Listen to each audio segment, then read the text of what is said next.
What up, YouTube? PJ here. This Dog Pound 24/7. Thanks for tuning in. If you're new to this channel, please go ahead, take that time, hit that subscribe, hit that like, and hit that notification bell for all my content to be dropped. Good evening to you all. If you're new, please go ahead, hit that subscribe, man. Please hit that subscribe and hit that like. You guys will enjoy this channel. I at least hope so.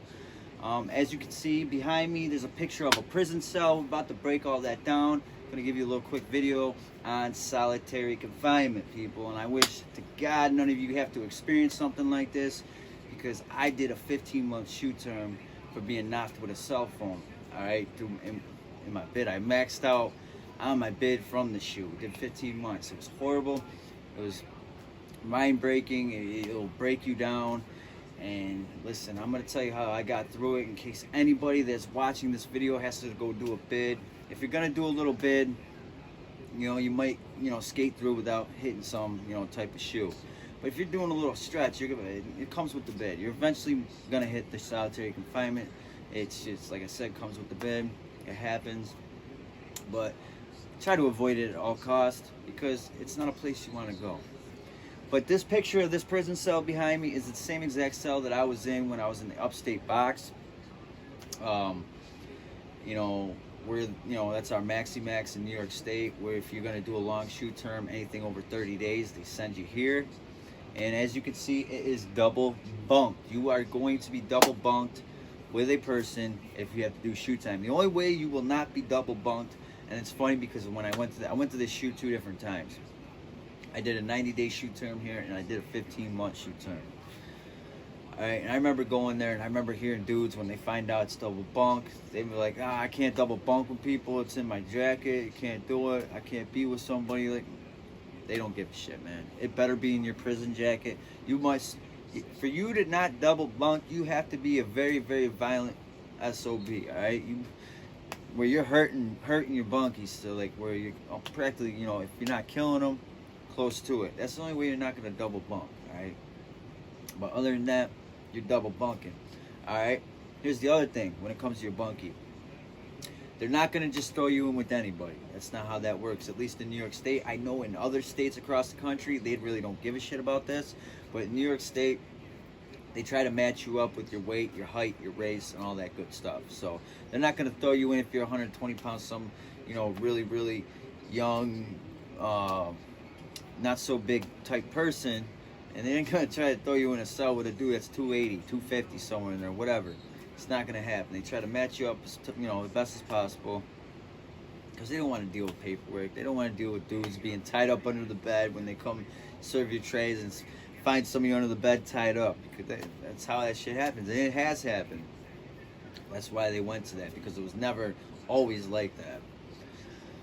So that's it with the bunkies. And the other thing is with the bunkie, let me tell you, out of the 15 months I did, I had, I think, 4 bunkies. Out of the 4 bunkies, 3 of them, we threw some hands.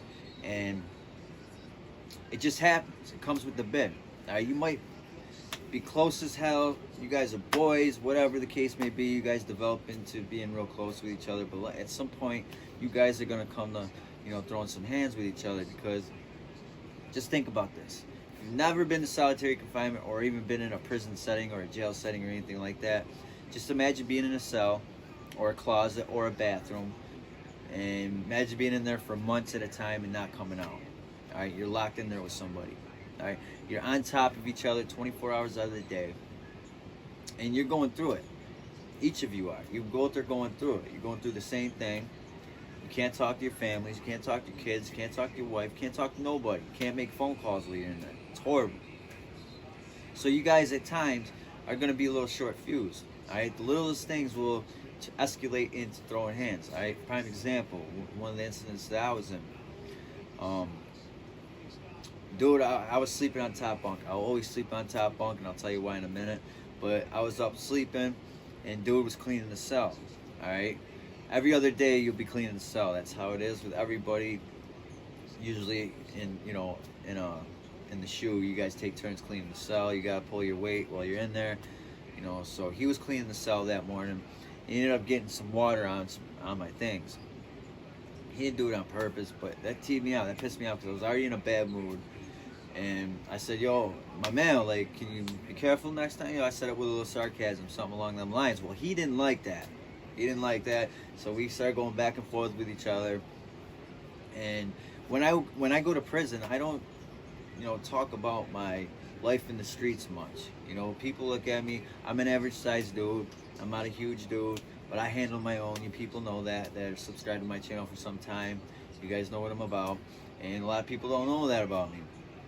So dudes look at me like, oh, I'm not this threatening looking guy. But so a lot of people try to take advantage of that. Think they are anyway. So anyway, dude came, we started going back and forth. We didn't talk the rest of the day. Well, the next morning, Trace came breakfast about 7 a.m.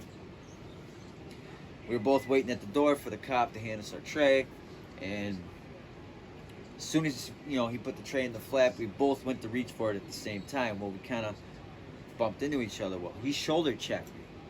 I said, oh, I don't know. So as soon as he did that, and I honestly wish I thought before I acted, but I was so pissed off at this dude as it was. I had a rough night sleeping, because I'm sure he did as well, because you sleep with one eye open. If you got some beef going on with your bunkie, you gotta sleep with one eye open. That's a fact, and you can never forget that. So I've been up all night wondering how this is gonna shake out. Well, this is how it shook out. He shoulder checked me. As soon as he did that, I took the tray, my one tray that I had in my hand, because you get two, and I was waiting for the other one, and I just crushed his face with it. He instantly fell down to like a knee or whatever, leaking everywhere, because these trays are solid plastic. All right, these are what these trays are made out of. And as soon as that happened, obviously the police were at the door, as it is, because they handed out trays. And no, you guys, some people might think, well, why did you wait for the police to walk away? It was just a spur of the moment situation. All right. So I was lucky I didn't get charged with a weapon on that, because they could have hit me with a weapon, but they didn't. They couldn't really do much. I was already maxing out. I was going home from the box. So he ended up, falling to the ground. He was leaking everywhere. He ended up having to lock out the rec pen, because when somebody coming out of the cell, you or your bunkie, one of you, the person that's not leaving the cell has to go out to the rec pen, and lock out. And I get cuffed up and taken out. So never seen that dude again. But my other bunkies, we threw some hands, got our frustrations out, and went about our business, and pretty much squashed everything. But the best thing is, when it comes to your bunkie, you want to try to be peaceful at all times. And the best thing is that I try to do is try to avoid a situation, because like I said, you got to sleep with one eye open if you're beefing with your bunkie, because you don't know what he's thinking. You don't know if he's going to try to take your head off when you're sleeping. You got to be careful, right? Right. So that's the thing. Like I was saying, if you're having beef, or you wake up and you're in a bad mood, all right, just stay to yourself. Stay on your bed, ride your bed for the day, read a lot of books, sleep a lot, try to sleep it off, all right? That's what everybody tries to do. Sometimes it just doesn't work out that way, and you end up having to fight, but that's majority of the time what I do is try to sleep it off, and I wake up, I'm fine, and we go about our business. But that's it with the bunkie pretty much. Now, as you can see in this picture, you see a shower in there. Showers you get 3 times a week. They're about 10 minutes. Usually they come on after breakfast, I think it was. You got about 10-15 minutes tops. I think it was 10 minutes. So as soon as those showers shoot on, you or your bunkie jump right in there, soap up, rinse off. Your bunkie gets. Because let me tell you, they're not waiting for you to finish. You got 10 minutes. Wash your ass and get out. All right? Because when I was new to the box, I wasn't aware that they only gave you like 10 minutes. And I took my sweet ass time, and they shut the shower off. I was still soapy as hell. Well, my ass had to rinse off in the shower, in the sink. I was taking cups and dumping them on me, rinsing off. It was crazy. So you want to be quick with the showers, and you never leave yourself for nothing. You don't. You just don't leave. I know some of you probably thinking that shit is crazy, right? Yeah, it is. It is. It's very crazy. Like I said, picture being in a bathroom or a closet for several months without coming out. That's what that shit's like.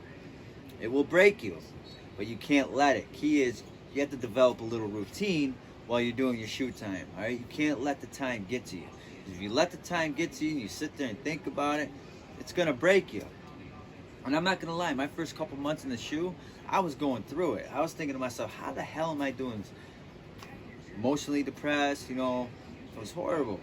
But you eventually get in your little routine. Once you get off level 1, you get some headphones, you can listen to the news all day.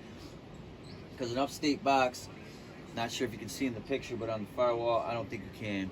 There's like a wall jack, all right? You stick your headphones in. There's 3 different holes, all right? There's 3 holes for your bunkie. There's 3 holes for you.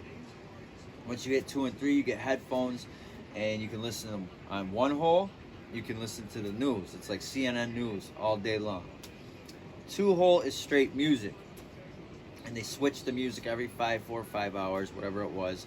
Everything from country to rap to rock, you name it, they had it, you know. And on 3 hole, it's complete sports. On Sundays, they play nothing but football.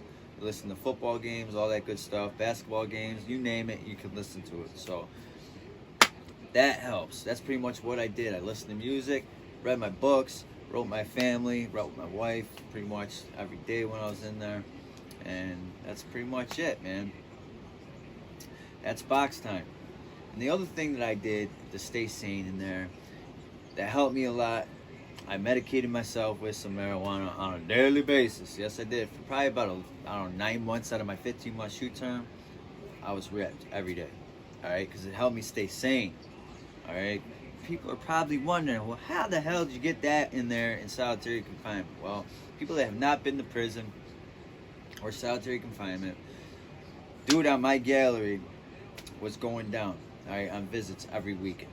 And he was, of course, you know what he was doing, bringing back that bag. He was bringing it back. So I would buy like 4 or 5 quarters a week, sending out money to the street to him. And, you know, he'd take care of me. I spent a lot of money with the dude. The dude used to bless me, all right? And jail quarters in New York State is, I don't know how they are anywhere else, but jail quarters in New York State, you take a chapstick cap, you pack it full of weed, that's a jail quarter, all right? It ain't no street quarter. Those are jail quarters, all right? Please let me know if it's like that in all the other prisons across the country. Like, what's a quarter for you guys in, like, say, California? If somebody watches this from Cali, what's your jail quarter? How do you guys, you know, what's the way to, you know, how you guys, you know, make moves with that? Let me know. Kind of curious, because that's how our quarters are. And they don't go a long ways, I'll tell you that. You know, out of a quarter, you'll probably get like 3 sticks out of it. That's about it. But, you know, you guys are thinking, like, how's a quarter gonna, you know, what's that gonna do to you? Let me tell you, when you're down and you're clean for a period of time, you know, and you just smoke a little bit, like a little stick, you're gonna get ripped off of it. I'm telling you, if it's good weed, you're gonna get ripped, all right? But I'm not, you know, an avid marijuana smoker. I don't smoke it all the time in the street. Back when I was younger, I used to smoke it all the time. But in prison, I do. Because it helps pass time, man. It takes you out of reality. It, like, you know, relaxes you. But that's pretty much it with the shoe, people. If I missed something, please let me know. Or if you want to know something about the shoe, I'll answer it. And everything I just spoke on is from my personal experience only. So, listen, you got questions, I'll answer them. And you can never use the telephone. I'm not sure if I mentioned that. You'll never use the telephone in the shoe unless you have a death in the family. That is the only time you use a phone. You can't call your people. Just, they don't do that in New York State anyhow. So that's it with the shoe. Like I said, miss something, leave in the comments. I'll get back to it. You people know how I end this, man. If you already haven't, hit that subscribe, hit that like, and hit that notification bell, all right, for all my content being dropped. So hit that. Don't forget.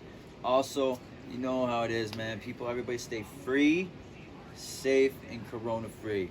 Yeah.